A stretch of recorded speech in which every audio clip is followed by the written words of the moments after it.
Spirituality is so hard. Hello, I love you so much. Please like and subscribe. I am not here to teach Buddhism. I am not here to push Buddhism. I just simply really like Buddhism, and I would like to connect with other Buddhists on the internet. I have a traumatic brain injury, and even though I seem like a perfectly normal, reasonable person on this app, when it comes to my day-to-day life, I'm a very good neighbor. I'm a super good neighbor. I'm a super chill guy. When it comes to relationships, though, very bad at relationships. When it comes to like going to, say, a sangha and sitting with a bunch of other people in the same room, that's very hard for me. That's very challenging. I struggle with impulsivity and self-control, lack of attention. I have to get up. I have to move around. My disability is not necessarily conducive to traditional Buddhist practice. So I'm kind of out here doing my own thing on the internet, trying to figure it out. I've connected with so many wonderful Buddhist monks and nuns, and with the exception of one nun, I have ruined every single relationship with all of those people. So if you're a Buddhist monk or a nun who comes across one of my videos and you see this, I'm so sorry that you had to run across me. There are lots of us out there with traumatic brain injuries, and it's like trying to traverse samsara in a leaking vessel, in a boat that is constantly seeking. Like, I spend my day, this is how I spend my day. This is my metaphor for my spiritual path, okay? It's me just dumping water out of the boat as the boat floods. In the middle of a raging storm, I've got like a little teacup and I'm just scooping water out of the boat because my boat is full of holes. Because I have a traumatic brain injury and I probably picked the most. But the thing of it is, I'm happy. I feel like I'm enlightened. The people I have developed relationships with the exception of my mother, probably disagree. And my sisters. My sister and like 4 of my aunts really like me. Everyone else, no. No. This is why I do this. I'm friendly with people, but we're going to stay away from relationships, and I will never, ever, ever teach Buddhism. Because that is not my calling. I am not going to be... I can do this. Maybe I can inspire you to look more deeply into Buddhism. I think it's been very helpful for me. The teaching that was the most impactful for me, that drew me into it. So I got into meditation around 2017, 2018, right? I was seeing a therapist and she recommended meditation, and I downloaded the Calm app, and I did 2 meditation sessions. The first one, I was like, this is so stupid. What is this?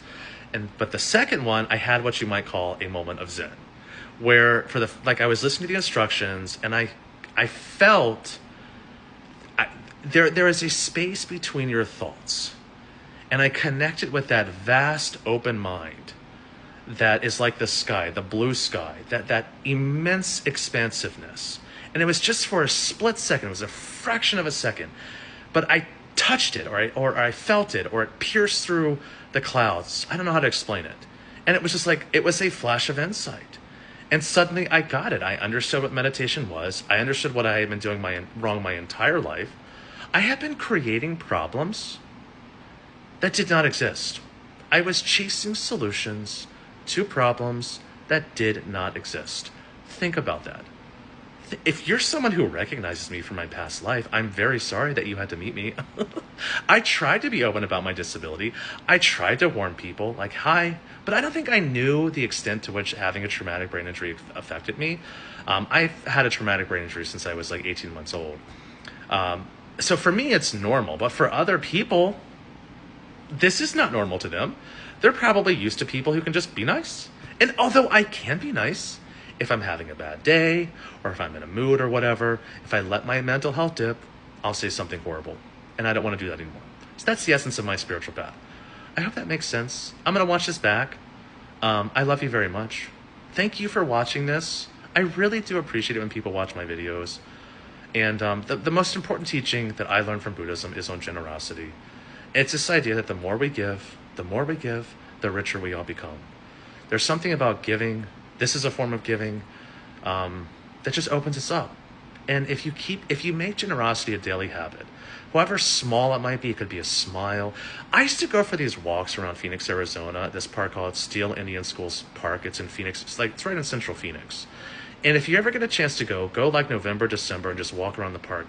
It's such a spiritual place. So it's profound. For 20 years, I walked around that park, and I always had my headphones in, right? And then one day, I was practicing generosity, and I took my headphones out, and I decided I was the most introverted, the most closeted. I don't. It was kind of like being like locked inside of a closet. Very, very upset. I only thought about my own problems. I only thought about how miserable I was. But the second I took my headphones out and I started smiling at people as I walked by, suddenly people started saying hello to me. And everything changed. And this sounds so fucking stupid and simple, right? But when you live a certain way for 20 years, when you close yourself off to human connection, or just connection with anything for 20 years, because you're upset, you're depressed, you're ruminating about a past, maybe a relationship that didn't work out, or a job that wasn't going well, and you're just caught in that cycle of thoughts. When you direct your attention outward, when you direct your attention toward your fellow humans, and you connect with them genuinely with just a smile, I swear to God, it changes everything. And so I started doing that, and everything just opened up for me. Just smiling and saying hello. I started making friends over the park. I became friends with quite a few homeless people. That's a whole other story. I would not necessarily recommend doing that. But I got to know all the homeless guys over at the park. I became friends with a lot of them. I let a homeless guy live with me, and that was a whole other story. This is where the traumatic brain injury part starts to take over, and you're like, oh, well, now I see why. I've lived a very colorful life. I'll just put it that way. And if I have disturbed you, if I've ever harmed anyone ever in this lifetime, I completely apologize. There are many of you, I'm sure, who see my face like, oh, that guy. and I love you. I'm sorry. I've changed. I've grown. And I hope you do too.